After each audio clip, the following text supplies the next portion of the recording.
नमस्कार दोस्तों, मैं सुधीर चौधरी। देश की राजधानी दिल्ली में हुआ एक ऐसा धमाका जिसने पूरे देश को हिलाकर रख दिया। यह घटना शाम को करीब 6:52 से 7:00 बजे के बीच हुई। विस्फोट एक कार में हुआ जो लाल किला मेट्रो स्टेशन के बाहरी इलाके ट्रैफिक सिग्नल के पास वो कार आकर रुकी और कार के पास कई व्हीकल्स जो थे वो जल गए, जिसमें 6 कारें, 2 से 3 ऑटो या ई रिक्शा भी प्रभावित हुए। इस वीडियो को रिकॉर्ड करने तक कम से कम 8 लोगों की मौत हुई है। लगभग 20 से 24 लोग घायल बताए जा रहे हैं।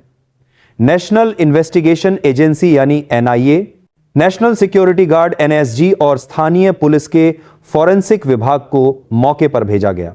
कार के मालिक को गिरफ्तार किया गया है, जो कि हरियाणा नंबर की कार आई-20 कार बताई जा रही है। ओनर का नाम सलमान है।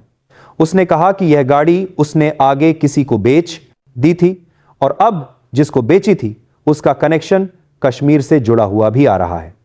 राजधानी दिल्ली के साथ साथ उत्तर प्रदेश, महाराष्ट्र, आंध्र प्रदेश कई इलाकों में हाई अलर्ट जारी कर दिया गया है। विस्फोट एक धीमी गति से चल रही कार में हुआ था जिसे ट्रैफिक सिग्नल पर रोका गया था।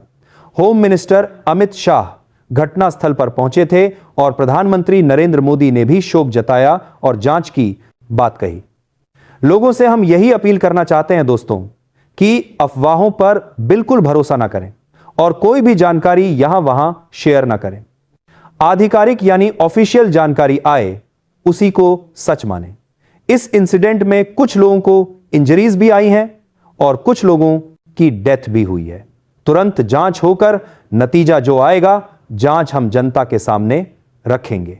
लेकिन दोस्तों, कल के ही दिन सुबह से जो 2 खबरें आईं उसने सबको हैरान कर दिया, क्योंकि डॉक्टर एक ऐसा प्रोफेशन जिसको दुनिया में जान बचाने के लिए जाना जाता है, लेकिन इसके बाद करने पर देश के अंदर 2 ऐसे डॉक्टर्स पकड़े गए जिनका मंसूबा अगर कामयाब हो जाता तो इस देश के ऊपर एक ऐसा आतंकी हमला हो जाता जिसको लोग सदियों तक याद रखते।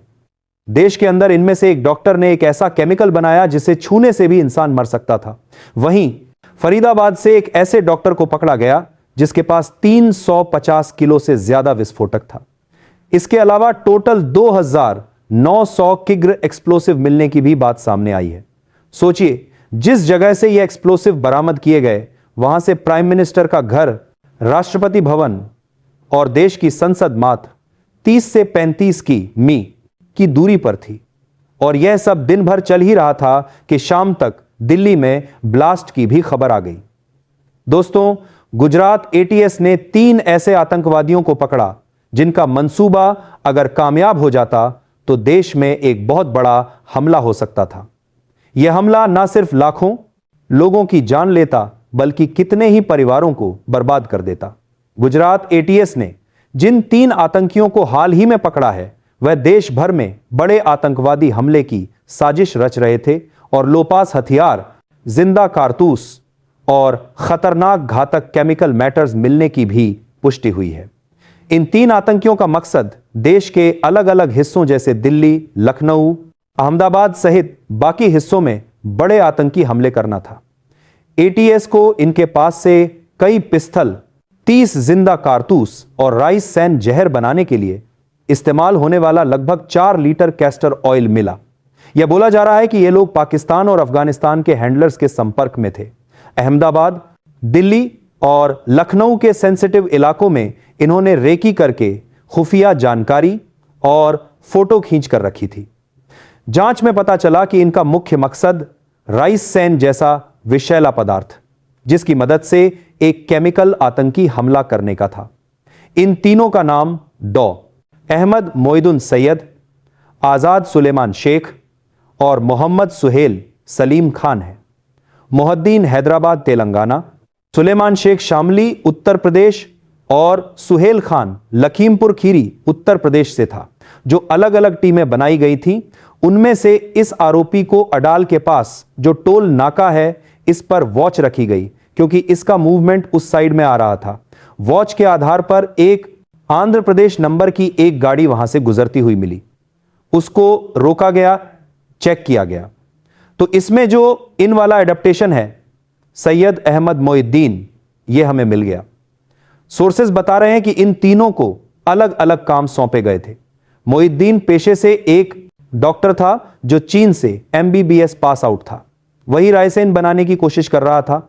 साथ ही 20 साल का सुलेमान शेख हथियारों की सप्लाई और रेकी में शामिल था। वहीं 23 वर्ष का सोहेल खान हथियारों का इंतजाम और आतंकी गतिविधियों में हिस्सा लेने वाला था।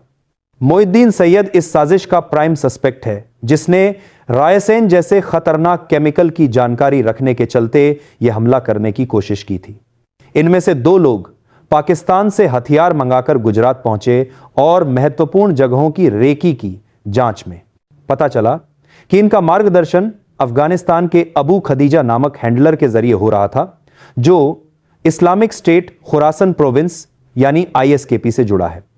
अब बड़ी संख्या में हथियार, कारतूस और केमिकल मैटर का मिलना इस बात का संकेत है कि यह लोग लार्ज स्केल आतंकवादी हमले या बायोलॉजिकल टेरर अटैक की योजना में थे। यह लोग देश के भीड़ भाड़ वाले शहरों में हमला करने के इरादे से हथियारों की सप्लाई और रेकी कर चुके थे। उनके पास से मिले केमिकल से यह भी क्लियर था कि वह ट्रेडिशनल और ऑर्गेनिक दोनों स्तर पर आतंकी हमलों की तैयारी में थे। जांच की गहराई में जाने से पता चला है कि पुलिस और ETS ने लगभग 1 साल तक इन संदिग्ध मॉड्यूल्स पर नजर रखी थी।